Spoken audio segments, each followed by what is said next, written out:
कोरेगाव तालुक्यातील आसेवाडी गावात एसटी बसनं अचानक पेट घेतल्याची घटना घडली। प्रवासी आणि विद्यार्थी लगेचच खाली उतरल्यानं मोठा अनर्थ टळलेला आहे। एसटी बसच्या इंजिननं पेट घेतला। सुदैवानं कोणतीही जीवितहानी या दुर्घटनेमध्ये झाली नाही, मात्र आगीमध्ये बस जळून खाक झाली आहे।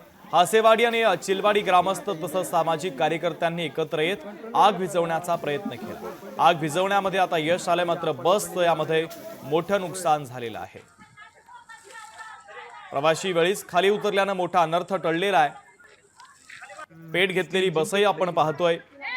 बसच्या इंजिननं पेट घेतला आणि त्यानंतर पूर्ण बस या आगीच्या भक्ष्यस्थानी पडलेली आहे।